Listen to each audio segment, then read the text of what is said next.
So good morning everyone, my name is Ankit and today we are going to discuss about the educational implications of the Piaget theory जो कि थी cognitive development theory।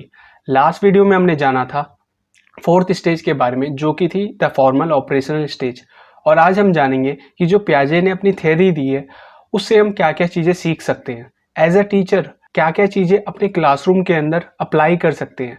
साथ ही साथ जो लोग हमारे curriculum होता है, जैसे सीबीएसई के जो लोग हैं जो करिकुलम फ्रेम करते हैं और जो सिलेबस फ्रेम करते हैं, वो क्या क्या चीज़ें इस थ्योरी से सीख सकते हैं। तो चलिए एक एक करके देखते हैं।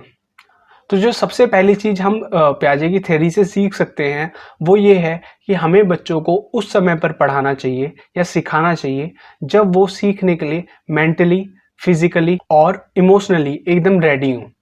जैसे कि अगर आप किसी थर्ड क्लास के बच्चे को एक अलजेब्रा का कंसेप्ट सिखाने लगे तो वो बिल्कुल उसके सर के ऊपर से जाएगा, क्योंकि उसका अभी जो कॉग्निटिव डेवलपमेंट है या उसका जो मानसिक विकास है वो इतना हुआ ही नहीं है कि वो ऐसी एब्स्ट्रैक्ट चीज़ों को सीख पाए। कहीं ना कहीं जो अलजेब्रा होता है वो इमेजिनेशन पे बेस्ड होता है, उसमें हमें कल्पना करनी पड़ती है चीज़ों की। तो इसलिए अलजेब्रा एक थर्ड क्लास के बच्चे को सिखाना बिल्कुल भी ठीक नहीं है। साथ ही साथ जो लॉ ऑफ कंजर्वेशन है वो भी आप एक छोटे बच्चे को नहीं सिखा पाओगे, क्योंकि अभी उसका माइंड इतना डेवलप ही नहीं हुआ है कि वो ये सब चीज़ें ग्रेस्प कर पाए, सीख पाए। तो जो हमारी पहली एजुकेशनल इम्प्लीकेशन है वो है कि रेडीनेस टू लर्न, कि हमें बच्चों को जब भी सिखाना चाहिए कि जब वो सीखने के लिए रेडी हों।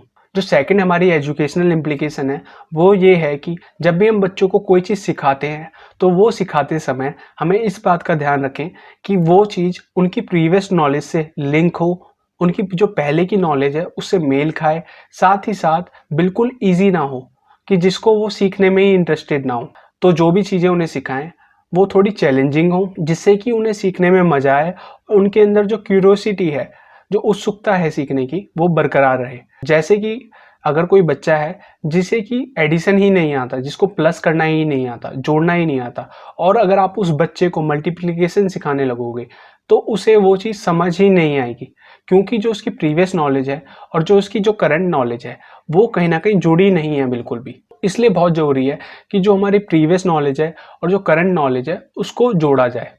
साथ ही साथ अगर आप किसी बच्चे को, जिस बच्चे को सम के सवाल नहीं आते, सिंगल डिजिट नहीं आते, और आप उसको सीधा 3-4 डिजिट वाले और कैरी वाले सम दे दें तो वो इस चीज़ को भी नहीं सीख पाएगा, क्योंकि ये उसके लिए बहुत डिफिकल्ट हो जाएगा। इसलिए बहुत ज़रूरी है कि जो भी चीज़ें हम बच्चों को सिखा रहे हैं वो उनकी प्रीवियस नॉलेज से लिंक खाए और साथ ही साथ वो थोड़ी बहुत चैलेंजिंग हो। जो तीसरी एजुकेशनल इम्प्लीकेशन है वो ये है कि जो भी चीज़ें हम बच्चों को सिखाते हैं उनमें ज़्यादा से ज़्यादा कोशिश ये करें कि उनके अंदर उनका एक्टिव पार्टिसिपेशन हो, एक्टिव लर्निंग हो। साथ ही साथ जो उनके हाथ पैर हैं, जो उनकी मोटर मूवमेंट्स हैं, वो उसमें बहुत ज़रूरी है। इसलिए जो टीचर है उसका जो यहाँ पर एक पार्ट होता है वो एज अ फैसिलिटेटर होता है, एज अ हेल्पर होता है, कि वो चीज़ें खुद ना करके दे सारी की सारी बच्चों को, बस उनकी हेल्प करे। इससे होगा क्या कि जो बच्चे कई बार नई चीज़ें भी सीखेंगे और बच्चे प्रॉब्लम सॉल्विंग भी सीखेंगे कि किसी भी समस्या को वो हल कैसे कर सकें, जिससे कि वो आगे जाके अपनी लाइफ में एक बेहतर इंसान बन पाएंगे। डिस्कवरी लर्निंग भी इसका ही पार्ट है, क्योंकि कई बार जब बच्चे प्रॉब्लम सॉल्व कर रहे होते हैं या चीज़ें खुद कर रहे होते हैं तो कई चीज़ें वो ऐसी सीख लेते हैं जो कि शायद उन्हें टीचर भी ना बताए। इस चीज़ को बोला जाएगा डिस्कवरी लर्निंग। तो यही सारी जो हैं बातें हमें ध्यान रखनी चाहिए जब हम बच्चों को पढ़ा रहे हैं। तो जो हमारी अगली एजुकेशनल इम्प्लीकेशन है वो ये है कि जब भी हम छोटे बच्चों को पढ़ाएं जिनका कि माइंड उतना डेवलप नहीं हुआ है, तो हमें कॉन्क्रीट एग्जाम्पल्स का यूज़ ज़्यादा से ज़्यादा करना चाहिए। ऐसा क्यों होता है?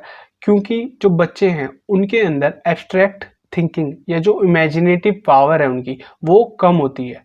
तो इसलिए बहुत ज़रूरी है कि बच्चों को जो भी कंसेप्ट पढ़ाए जा रहे हैं, जैसे कि अगर बच्चों को फ्रैक्शन का कंसेप्ट पढ़ाया जा रहा है तो वो आप किसी फ्रूट को कट करके सिखा सकते हैं, जैसा आप एग्जाम्पल में देख सकते हैं।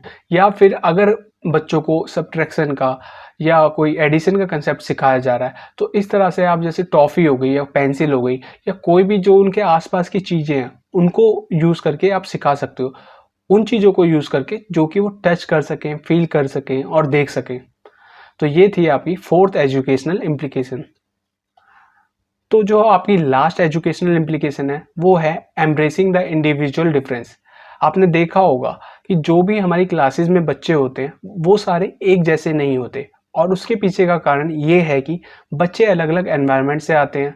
साथ ही साथ जो उनके पेरेंट्स होते हैं उनका बिहेवियर भी उनको कहीं ना कहीं इम्पेक्ट करता है, उनके कॉग्निटिव डेवलपमेंट को इम्पेक्ट करता है। तो इसलिए हमारी क्लासेस में अलग अलग तरह के बच्चे पाए जाते हैं। कई बच्चे बहुत जल्दी सीख जाते हैं, कई थोड़ा धीरे सीखते हैं, और कई बच्चे होते हैं वो मिडल के होते हैं, बीच के होते हैं, और कई बच्चे पढ़ाई में अच्छे नहीं होते, अन्य चीज़ों में अच्छे होते हैं। वो चीज़ कोई भी हो सकती है। तो एज अ टीचर ये बहुत ज़रूरी है कि जो भी वो बच्चों को सिखा रहे हैं या जो भी एक्सपीरियंस बच्चों को प्रोवाइड कर रहे हैं वो सिचुएशन के अकॉर्डिंग और बच्चों के अकॉर्डिंग उनको चेंज करते रहें, उनमें चेंज लाते रहें। जैसे कि अगर कोई बच्चा बहुत जल्दी सीख लेता है तो उसे थोड़े से टफ लेवल के क्वेश्चन दें ताकि वो क्लास में बोर ना हो, और अगर कोई बच्चा बहुत धीरे सीखता है तो उसको थोड़ा एक्स्ट्रा टाइम दें, उसके साथ थोड़ा पेशेंस से काम लें ताकि वो और बच्चों से अलग फील ना करे और उनसे पीछे ना रह जाए। तो ये सारी जो बातें हैं मैंने आपको बताई, ये सारी हैं एजुकेशनल इम्प्लीकेशन ऑफ द पियाजे थ्योरी। अगर आप एज अ टीचर इन सब चीज़ों को अपनी लाइफ में उतारेंगे, अपने टीचिंग करियर में उतारेंगे, तो आप बच्चों को बहुत ही अच्छे ढंग से पढ़ा पाएंगे। So thank you so much for watching. अगर आपको इस वीडियो से रिलेटेड कोई डाउट है तो उसको नीचे कमेंट बॉक्स में कमेंट कर दीजिए। बाकी नेक्स्ट वीडियो में हम पढ़ेंगे कि जो पियाजे थे उनकी थ्योरी में क्या क्या कमियां थी। बाकी मिलते हैं नेक्स्ट वीडियो में। बाय।